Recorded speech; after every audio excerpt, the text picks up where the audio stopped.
love you, Akeem. We love you, Akeem.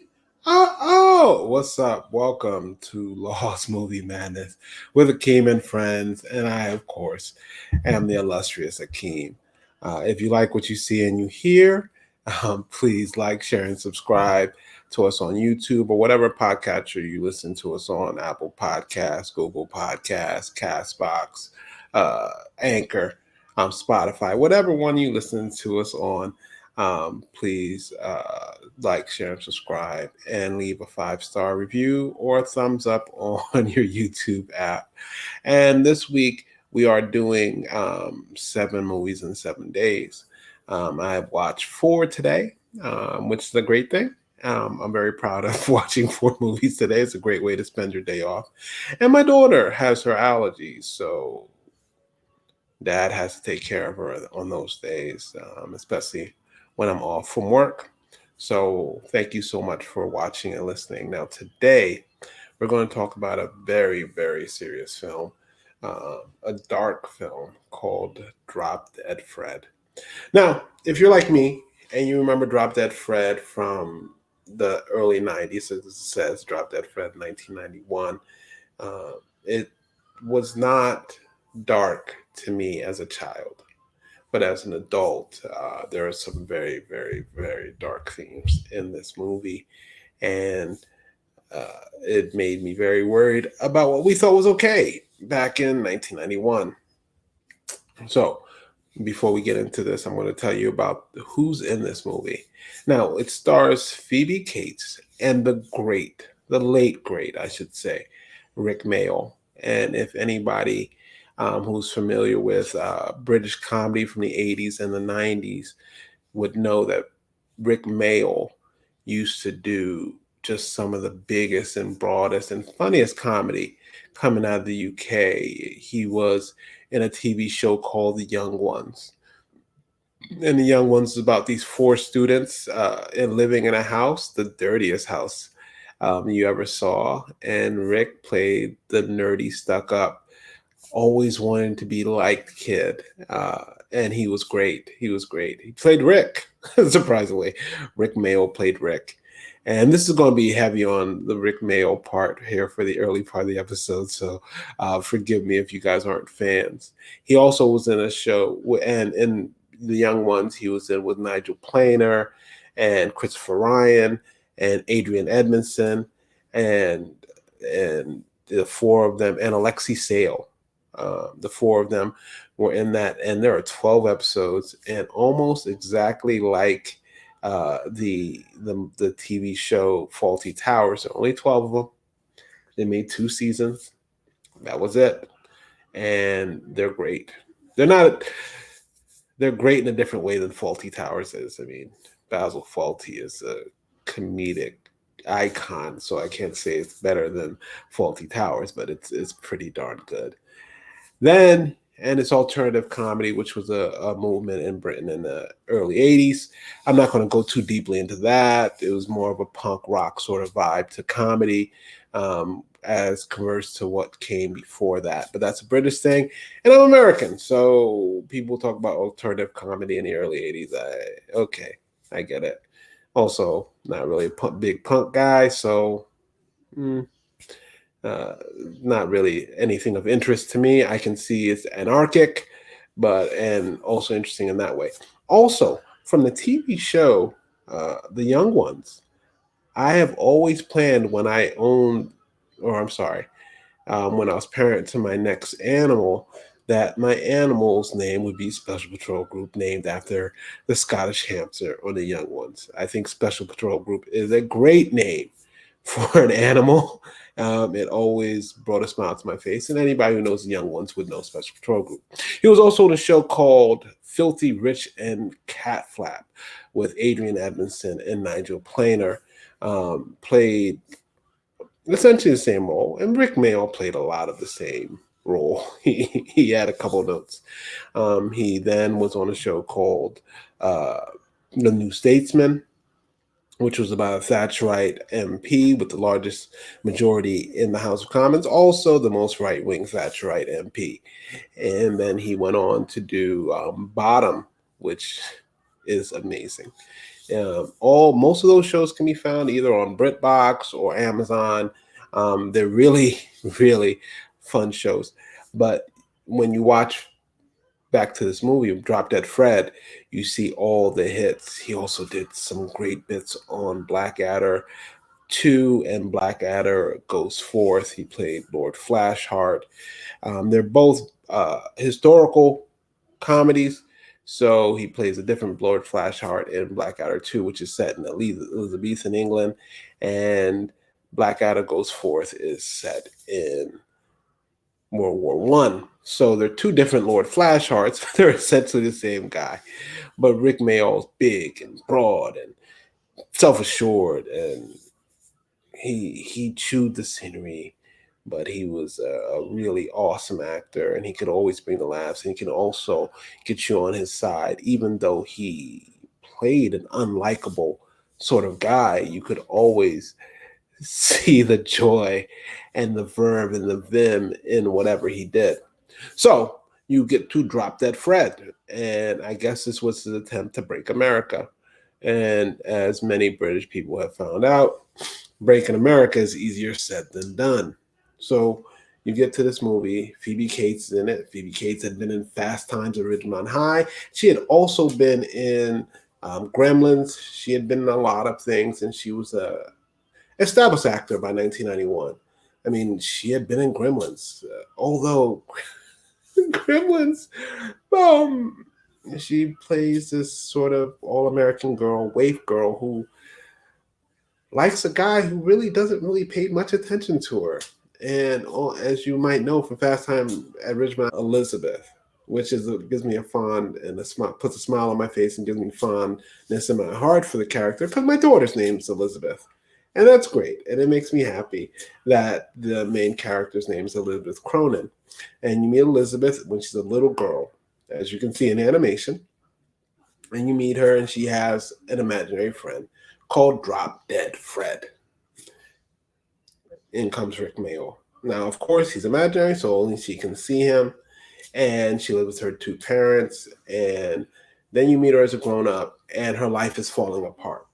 As a young child, she's got vim and vigor, and she plays pranks kind of like Dennis the Menace, if that makes sense to anybody out there.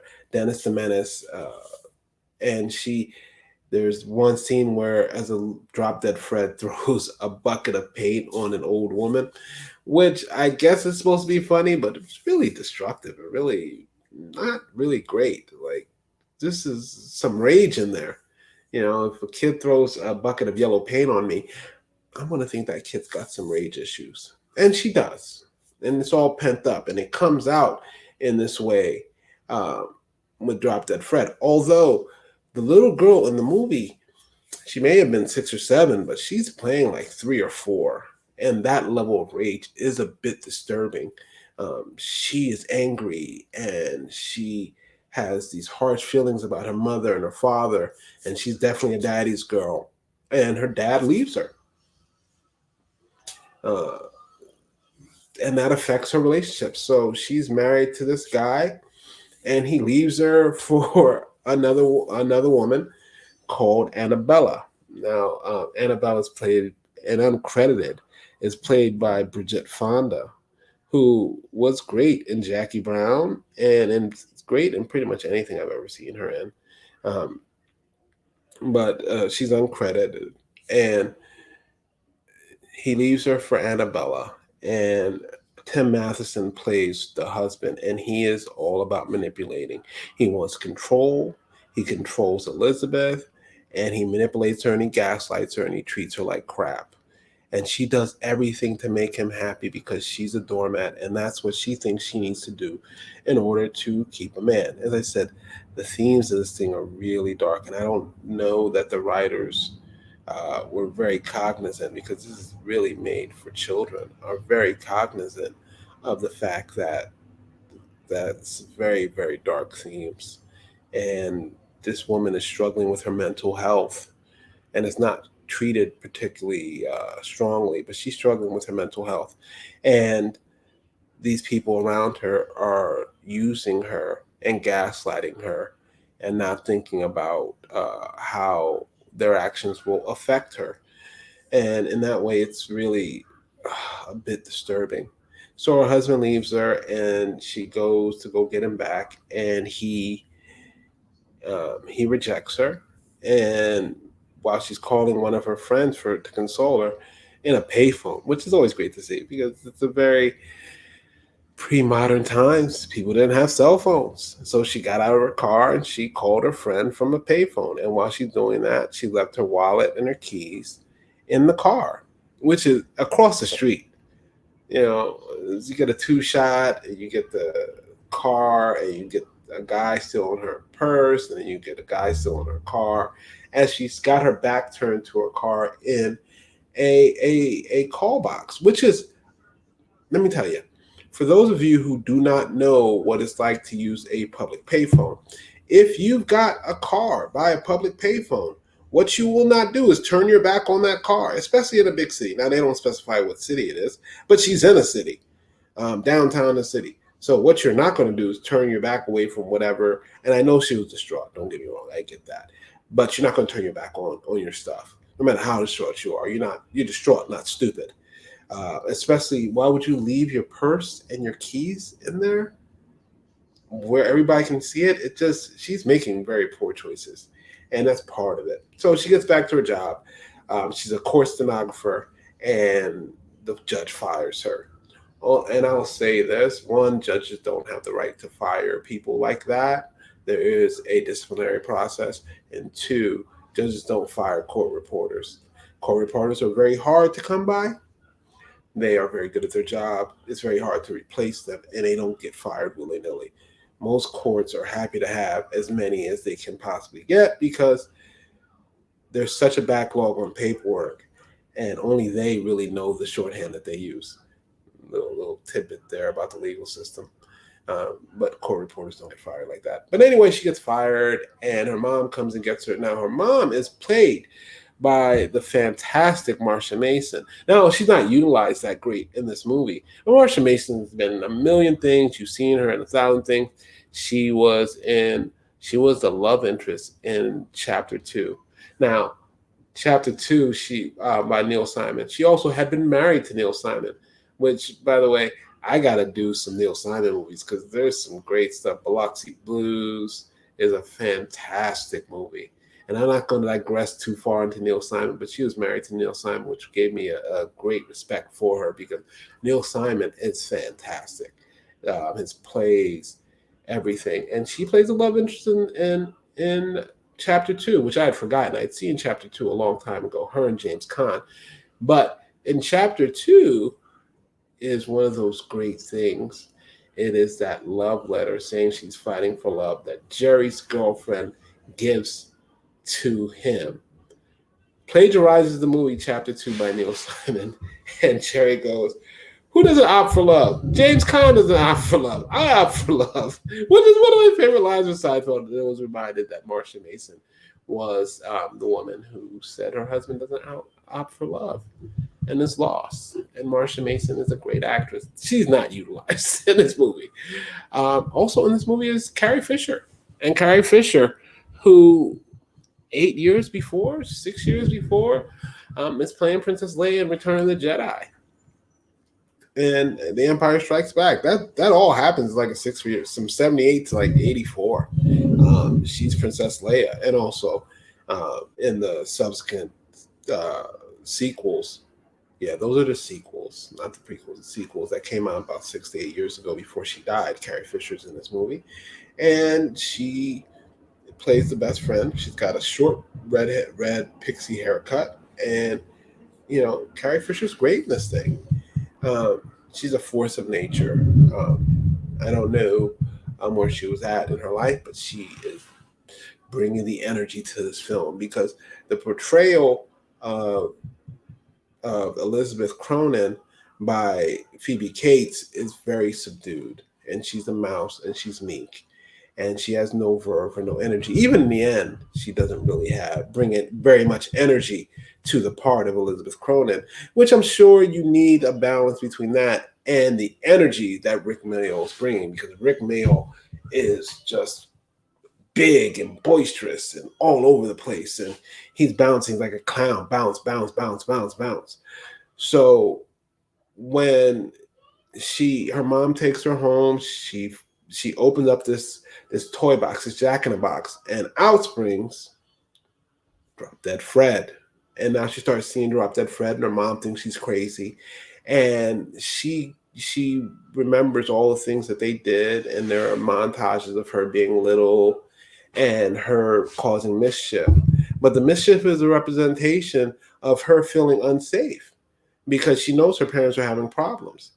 And that lack of security is causing her to act out. Now, instead of dealing with that with psychologists and trying to work things out better, the parents just proceed to let all that go and let her be unsafe. And then finally, after she had made a mud pie in her mother's crockery. Now, there are things in this movie that don't really make sense because the things that Fred does only an adult would be able to do.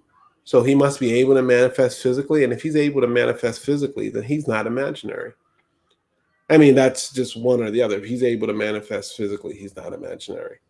And there's no way that some of the stuff that Elizabeth does at 3 or 4 years old, she would be capable of. Like going out and getting this giant hunk of mud, she's just not physically capable of doing. She goes out her mom's window, she climbs out of it, and she then brings this giant hunk of mud and drops it into her mother's crockery. And that amount of mud would be almost the same weight as the little girl who would be carrying it.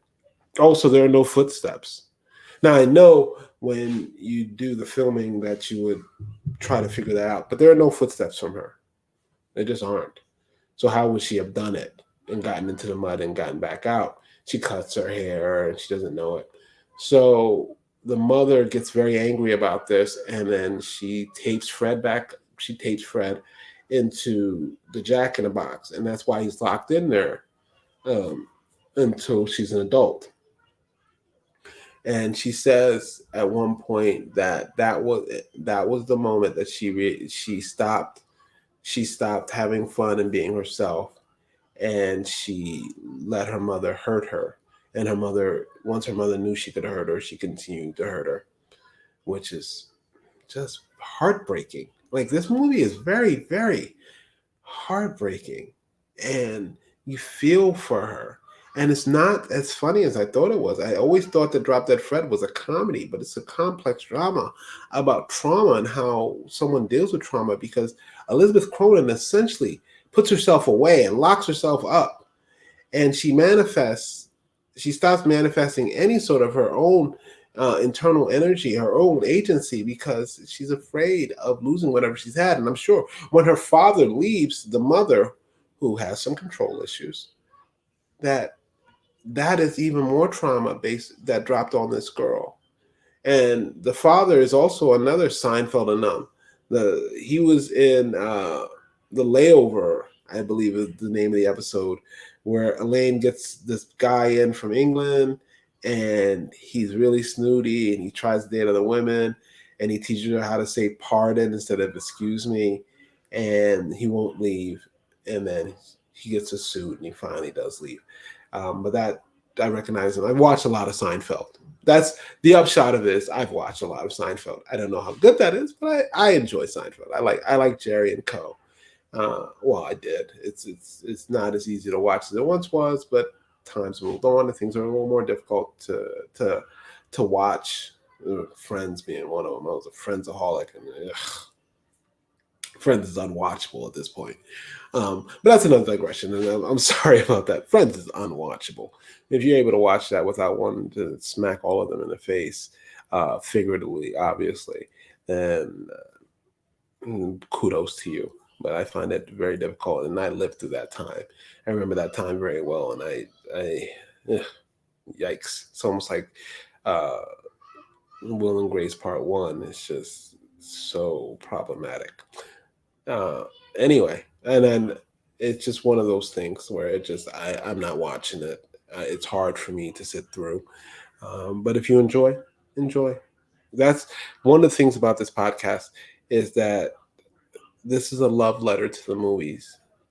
I love everything. If you're doing it, and if you're trying to express yourself, then it's worth doing. I have a friend named Andrew who likes every movie. Just thinks every movie's great. I saw there's a Green Street uh, Posse or Green Street Hooligans. A terrible movie, just terrible. I could never buy Frodo as a football hooligan. But I spent some time in England, so that may be just my own bias. But I can't get it. But he loves it. My friend Andrew. Shout outs to Andrew. What's up, bro?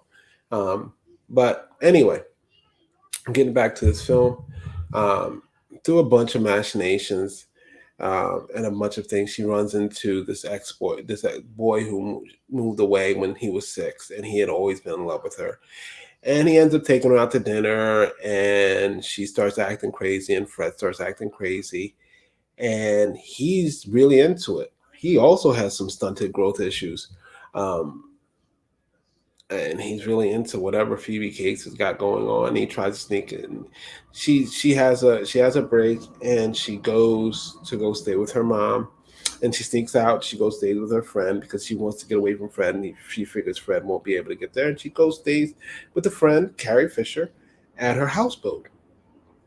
And then the next day, Carrie Fisher goes to work after stripping her boss, and she goes to work, and she thinks she sees her husband, Charles, driving their boat, and she tries to chase him in this paddle boat that Carrie Fisher lives on. This big paddle boat, never explained. And she then sinks the paddle boat. That's her sinking the boat, by the way. The animation wouldn't allow me to actually sink anything, but that's the boat sinking. And of course, Fred does it. But again, he's got physical manifestations that don't make any sense. So I wonder how is he able to break all the levers and the pulleys and the hydraulics. I don't know how he's able to do it, but he's able to do it. So she sinks the boat. Then she goes and tells her friend. And her friend was angry, but not really that angry about her house and her boat sinking. Now they never specify her job, but she works in corporate America, so she's got plenty of money. But you just sank my house and my boat. It's crazy. She tries to help her get rid of Fred. Doesn't work. Anyway, her mom gets her to go see a child psychologist, which is weird to take an adult woman in her late 20s to a child psychologist. And he prescribe. And while she's there, she sees a bunch of other kids, and Fred sees a bunch of other um, kids with a bunch of other imaginary friends, and they tell him not to let her take the green pills. And the doctor prescribes the green pills, and the doctor says, "Oh, don't worry." She says, the mother says to the doctor, "What are these pills?" She said, "What are the side effects?" She said, "There are no side effects. It just shuts down the part of our brain that manifests imaginary friends." Now, I stopped the movie at that point because let me tell you something in case you don't know. Nothing that you put in your body doesn't have side effects. Nothing. If you put water in your body, the side effect is that it will hydrate your cells. If you put too much water in your body, it will kill you because it will decrease the salt levels in your body so low that you'll have a heart attack. So there are side effects to everything. Now, if anything is going to shut down part of your brain, and here's a myth that you'll hear in the movies and all over the place, and they'll say we only use 10% of our brain. That is not true. We use all of our brain. All of our brain is necessary, and we use all of it. There's no part of our brain that we don't use. So if you shut down a piece of it, there will be effects. There will be major effects. Brain death is a problem. And if you lose parts of your brains, it does affect you. There's no part of your brain that isn't necessary. There's no part of your body that isn't necessary. They say the appendix is vestigial, but the appendix helps with the immune system. Every part of our bodies are made to work in concert with each other.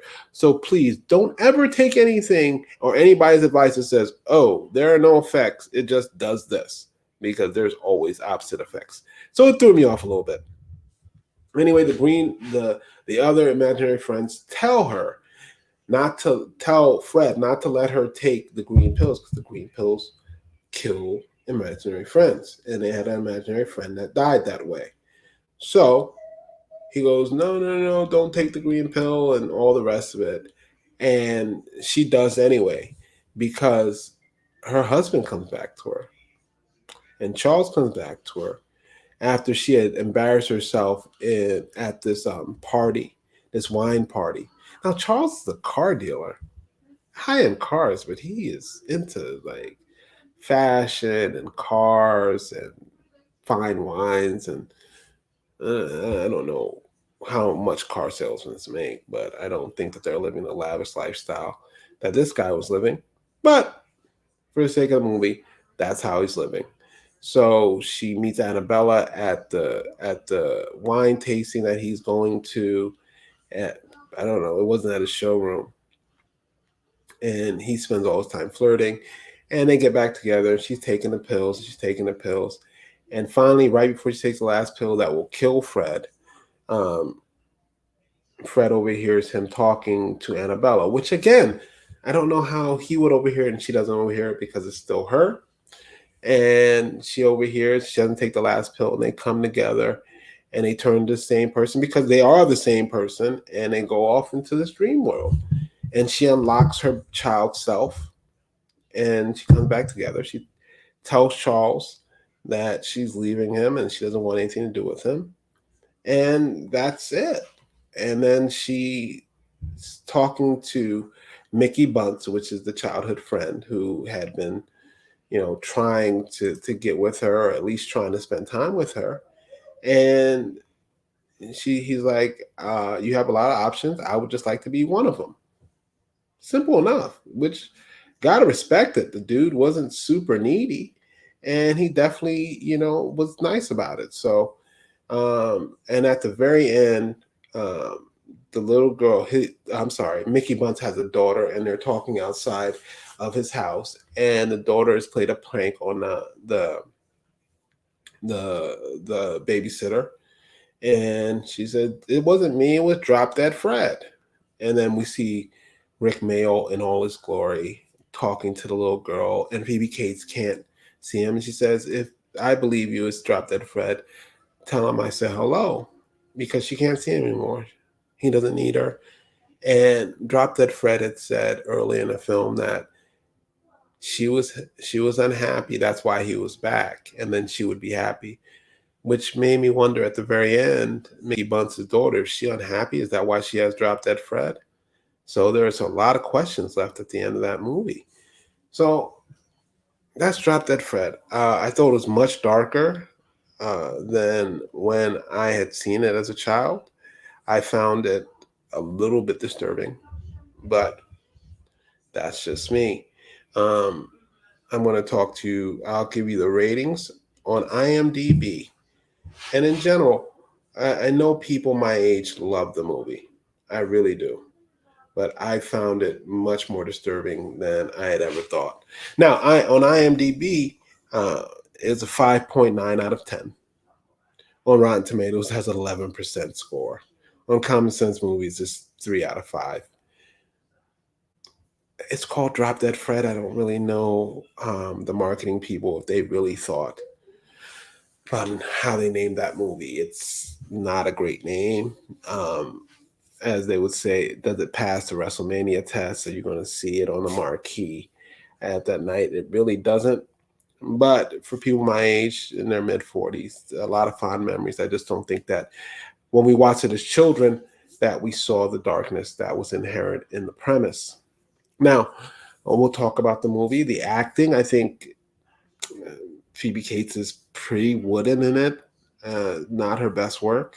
I don't think it's very good. I think Rick Mayall is in a different movie.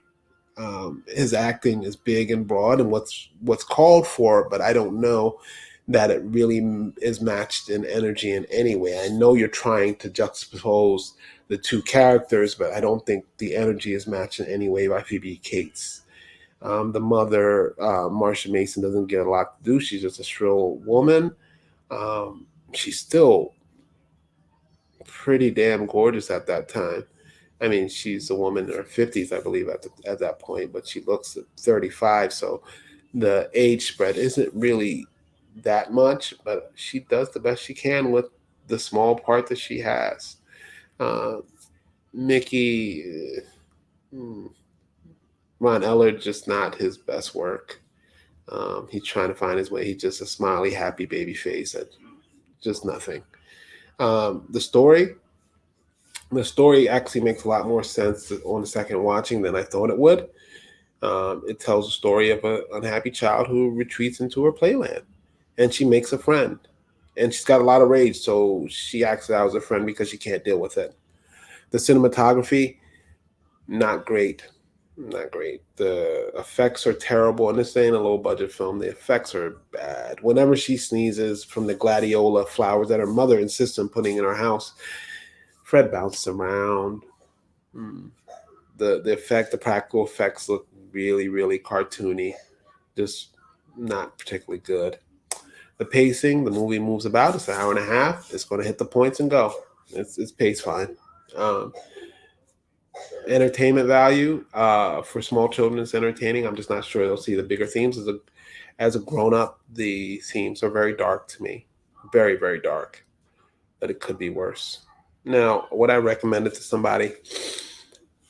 Mm, uh, Maybe. You know, it's a movie. It's always worth watching. You can learn things. It will entertain you. That's the best I can say about it. I wouldn't recommend it to anyone. But if you watch it, I'm sure you wouldn't be that upset about it. So as I always say, watch if you want. Don't blame me if you do.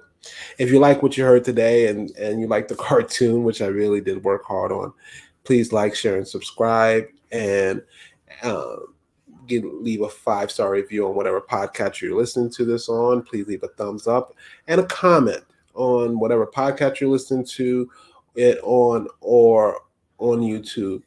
And if there's any movies you'd like to talk about, if you'd like to be on as a guest, please send me an email at lostmoviemadness@gmail.com. Again, that's lostmoviemadness@gmail.com. You can also find me on Twitter at lostmoviemadness. #watch if you want. I thank you so much for listening, and you have a great day.